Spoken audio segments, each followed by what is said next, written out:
2020, over 134,000 Australian homes were damaged by extreme weather. And it's a problem that's only getting worse. Cyclones are becoming more widespread, growing in intensity and frequency. Catastrophic floods are displacing more and more communities. And bushfires are causing so much devastation, the whole world is taking notice. It's forcing Australians to become more resilient, but at the same time, it raises an important question. Can you build a house that's as resilient as us? One that protects not just our lives, but how we live. A home that stands up to Australian conditions.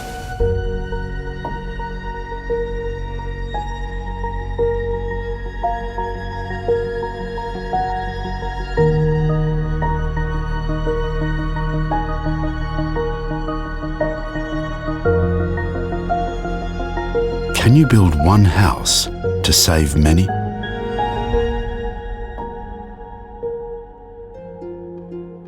To answer this question, some of Australia's leading experts in home resilience came together. Suncorp provided insight into the impact of natural disasters on communities. James Cook University and the CSIRO on cyclone, flood and bushfire, and Room 11 Architects on resilient design. What would happen if buildings were more resilient? What sort of impact does that have? How do we bring all the learnings from the cyclone and storm side, from the storm surge and flood, from fire, and put that together with an architectural process? Yeah, so we were approached and asked to create a 3-bedroom family home that would allow the Queensland lifestyle but would build in resilience. But we also had to make sure that it utilised standard technology and it used that technology in a more intelligent way in order that the overall cost would be comparable to a standard home. Yeah, it's a problem that we all have to solve together. It's not the government, it's not the industry, it's not the community. Together, we need to come up with what the longer term solution is. Like this is solvable. Let's build the best house we can. The building that best suits the Queensland lifestyle, of course, is the Queenslander. A home built from the ground up to enjoy Mother Nature at its best. But could it be redesigned to be more resilient in more extreme conditions? If you want to start with a concept that's probably one of the most maladapted houses as a starting point, let's throw a Queenslander out there. It's one of the few vernacular buildings of Australia, and it's the icon. Although the typology is beautiful, it was created for a different period. And like anyone can build a concrete or steel bunker, that's pretty resilient, but nobody wants to live in that. So we're trying to go above and beyond that to not just protect life, but lifestyle, as you say, and protect memories and homes. And Queensland's now changed, and we need to change with Queensland. A Queenslander, to me, it's just so Queensland. She dreamt about it. I dreamt about this house, actually. The garden, just everything about this place, like, we just loved it. We had no sense of fear. When we got the little letter and they asked us to evacuate, they said, you're high risk, you might flood. Don't take it seriously, you'll be fine, mate, you'll be fine. It just kept raining. It just kept raining and raining. It seemed to every day get heavier and heavier and heavier, and then there was no breaks, and it just was just like a continued belt of rain. We started seeing it rising at the back. Yep, and it kept rising. And it just kept rising, and by this time, I think I'd had 4 phone calls from my boss saying, get out of your house. I'm like, no, she'll be right, we're fine. No, we weren't fine. It became serious. Yeah. So it's scary. It is scary. So telling someone about what we went through it was just really scary. The water had come up to about here. There was a tide mark at least 40 centimetres up on the 2nd floor. All the lower houses, it was roof level. Yeah. We actually didn't want to take any photos, and we got angry at people trying to take photos because for some reason, I think it's a pride, I was just mortified. I didn't want people to see the house like that. But thank God people did take photos, because now we've got a record to show how far we've come and what we've done. We sandbagged the relevant doorways, we did this and we did that, but water still made its way through. Yeah, the videos, we had wedding videos and Photo albums down low in they were in drawers. drawers, just things that you don't think of at the time. I think, I wish we would have thought of that, but we didn't. Like, seriously, people don't get it. They go, oh yeah, you can just get insurance and replace it. It doesn't work that way. You lose irreparable memories. It puts massive stress on your pets and yourselves. It's not just a house, it never was for us. This was always a really special place and it's our home. One of the issues that you have after a flood is that we've got moisture in the cavities, creating mould, all the plaster will fall to pieces, and then you've got a home that's not inhabitable. Then you've got a certain number of plasterers that are available to fix it, and people are out of their homes for months and months, and it's totally unnecessary. Just because the plaster's fallen off. Structurally, nothing's actually happened to the building. nothing's happened to the building. And it's a really minor thing to change that to a water-resistant product. We use fibre cement sheet, it's a standard off-the-shelf product. But you can just unscrew the timber batten, remove the lining, clean the cavity, get rid of the moisture and screw it back together. You're not cleaning out all this ruined plasterboard that's then going into landfill to buy new plasterboard to put on the walls. You're using the exact same product, you're just drying it off. Water-resistant materials are just one way one house protects against flood. Electrical wiring stored in the roof runs to raised power points, and retaining walls are designed to divert water away from the home. Every season, every local will tell you that you're one season closer to the next cyclone. You know, and again, when that next big one is, who knows? The seasons seem to be getting longer, cyclone seasons. They seem to be extending out. Everyone knows what's happening. Everyone knows the system. When a cyclone, for instance, is going to be coming, everyone knows that, because it's not just about their property that you're protecting, it's everyone else's property as well. Because everyone gets up and starts helping each other. Queenslanders as a whole, you know, we stereotype Queenslanders with the sport, they're tough and they get on with life. But I think in the back of their mind, you have that little bit of wisdom of the potential of how nasty weather can be. We prepared for the worst and hope for the best, or we prepared for the worst and we got the worst. The eye went straight over the top of Tully. When you could see how big it was and the fact that it was going to be Category 5 over the top of us, yeah, that was one of the more worrying moments. One of our neighbours, their roof came off and the timber struts had actually speared through our house and we didn't hear it. We didn't hear it. Didn't even know until the cyclone had finished. It went through the side of the house, straight through a bedroom, through an overlocker. The overlocker went to bits, straight through the next wall and then into the corridor. If I had walked outside and just seen my house, I probably would have been in tears, yeah. But then when you look around how lucky we were compared to so many others, we felt very lucky, very, very lucky.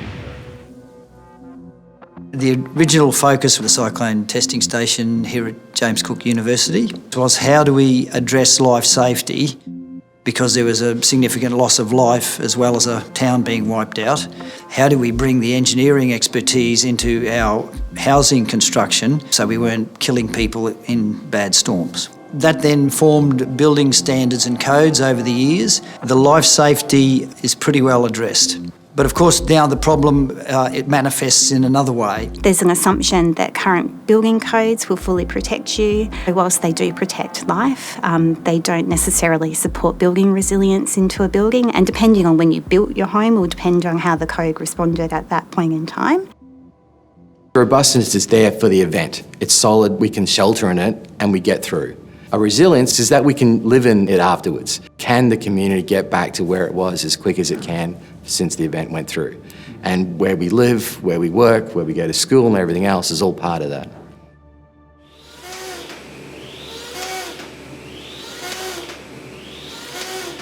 The cyclic pressure test we did in the air chamber, applying that dynamic loading as the wind's hitting the roofing. It's all that suction pressure trying to pick up the whole house by its roof cladding. So you need the roofing screws holding the roof cladding down to the battens holding it down to the rafters down to top plate. Each of those connections has to be right to make sure a house sticks around.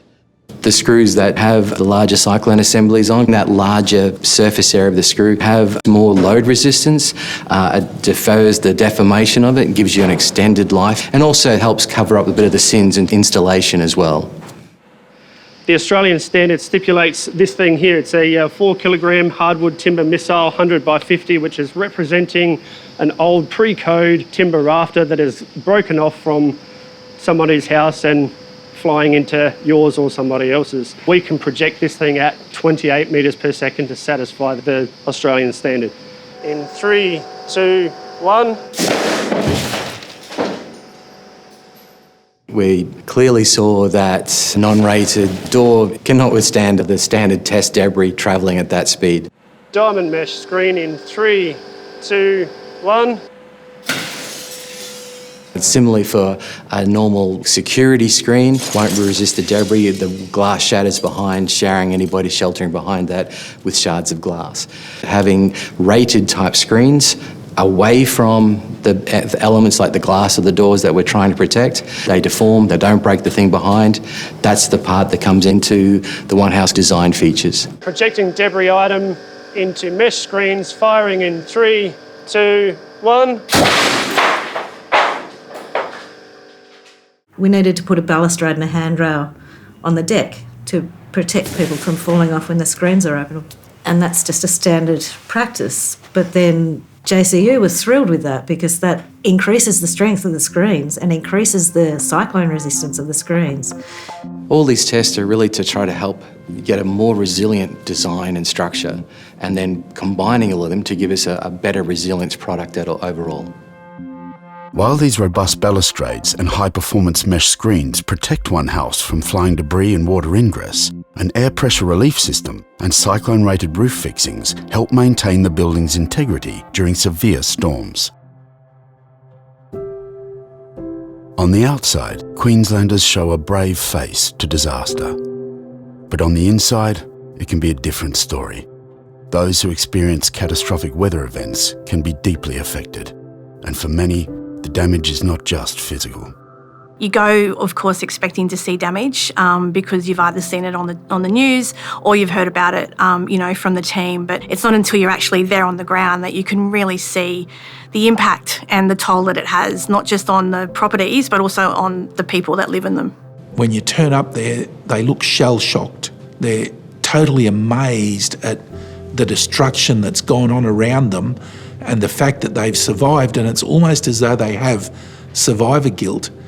And as soon as you start to talk to them, just have a natural conversation, is when it hits them and they start to break down.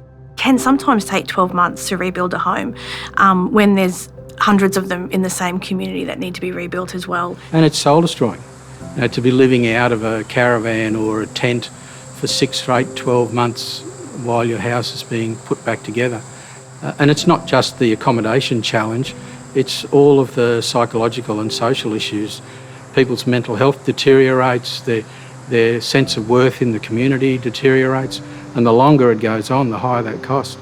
There's no way we can stop these storms or cyclones or floods from happening.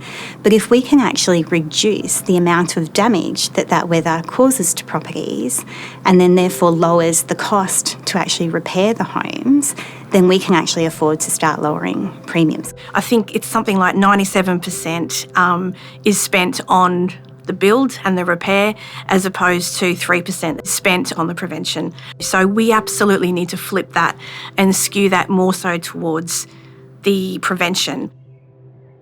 I knew there was a fire and I knew that the town would be impacted, but I didn't believe that it would come so close to homes and the devastation that happened. We got a phone call saying, you got to get out of where you are and get home because your house is under threat. And I still believed, I went, nah, that won't happen. But yeah, then we got a phone call saying you've lost your home. The only house in our street to go. Oh, you just don't think, I never thought, that would never happen to me, ever. I don't believe that we could have saved that home. It was like a war zone too, wasn't it? And by 10 o'clock in the morning, the sky was black, like completely black. It was like midnight. And the smoke and the heat and it was quite terrifying for our children, particularly our eldest son. He was 6 at the time and he just kept saying, I don't want to die, Mum, I don't want to die. And, You know, you're driving down the street and there's just houses on fire either side of you. The grass is on fire, and it wasn't even the people that just lost their homes, it was the people that had to evacuate. It's the psychological things that the fires and things bring. I mean, that's a huge impact on a small town, a huge impact on anyone, particularly if the bushfires come back, which they will. A Queenslander had come from a traditional building approach. It was obviously trying to tackle the local climate, and you have cross ventilation and louvered windows and big, deep timber eaves with timber decks and balustrades everywhere. And it's just like, well, you know, there's 5 key reasons why it would burn down in a bushfire. Lighting pilots. 2, 1, ignition. When people are returning to the site where they've lost their house, they're often confronted with, well, what could I have done? 29, 30, yep, we're on it. Hold that for 3 minutes. And they very quickly move to the idea that the fire came through with such intensity that it knocked the house down and burnt it to a crisp. Potential ignite. There it goes. The house has definitely transitioned into its self-destruct mode. But in fact, what really happens is the fire comes and finds a couple of minor ways to get inside the house, and it's actually all the furnishings within the house that burn down over the many hours after the fire. Going back to the cool down phase. End of profile, just a slow burn down now. And it's the heat from the interior of the house, not the exterior, that caused all that damage. So it really comes down to the house's ability to prevent fire and embers reaching the interior of the house. 2 minutes. The screens are a really interesting component. Everyone can remember being in grade 7 science and heating up the gorse with a Bunsen burner and seeing that heat diffuse, and yet it hasn't been applied to a fire environment or a fire threat. Mesh screen, which is usually up against the glass, and we've just simply moved it away from the glass. But then by doing that, the attenuation of heat until we hit the glass is really significant. Not only survivable, but fairly comfortable inside the house. Okay, shut down to initial settings. It's about having a house and a place to live after a fire. That's the definition of resilience. The reason why I really feel one house hit the mark is because it's used a combination of relatively conventional building concepts, but put them together in a way that actually has a lot of layers of redundant design built into it, rather than a single shell approach. It can't fail. If a bushfire threatens one house, the open plan interior lets occupants clearly view potential danger. Sacrificial guttering helps protect the home from embers, and dual water tanks provide water for firefighting and a safe drinkable supply. This is one house to save many. A house designed as a modern take on the much-loved Queenslander, but one that, unlike a traditional house, will stand stronger against extreme weather. It includes many features which help protect life, but also reduce the likelihood of having to move out or be displaced after an extreme weather event. And despite its beautiful aesthetic, you are looking at the definition of resilient design.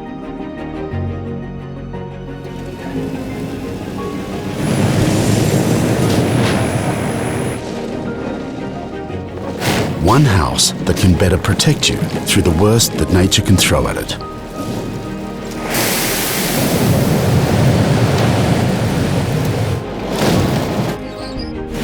One house to start a conversation.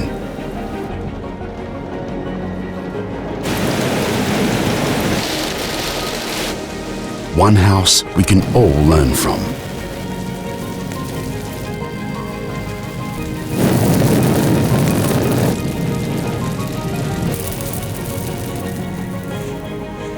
One house designed to save many.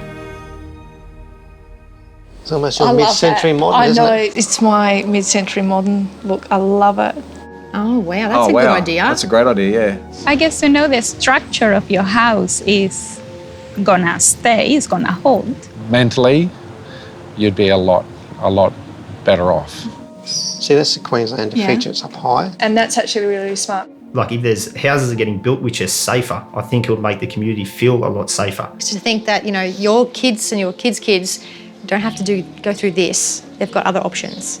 Be able to get back to normal as quick as possible is the most important thing. So if you've got like a house like that that's so much more, resilient. Yeah, it would be nice to have a community that doesn't have to go through that. Life's hard enough. If every Australian had a one house, we'll be more resilient as a community and bounce back faster. We're helping to protect memories and reduce trauma after extreme weather events that are just increasing and increasing. I'm hoping that they can take elements of the one house package and incorporate into their new design about where they live, where they want to build, how to make that resilient, or how to upgrade their existing house. We can rebuild homes and streets and communities in a way that will mean they won't be devastated in the same way again. Hopefully the legacy can then be applied to homes all over Queensland and Northern Australia. What one house can really do through that is to ignite a change of mindset in the community from one of someone else is looking after it to I need to be aware and of my own situation. That additive across the community or across a city or across a state, that's when you get change. If every Australian had a one house, we'd all feel a lot closer to nature because we would be living in awe of it rather than in fear of it. People don't need to move away. And yeah, that's a really important thing for people to be able to continue to live their lives, continue to have the Australian lifestyle, continue to live where they've put down roots, where their whole family drama is played out. If you live in fear of what could happen the next storm season, the next bushfire season, are you really living life?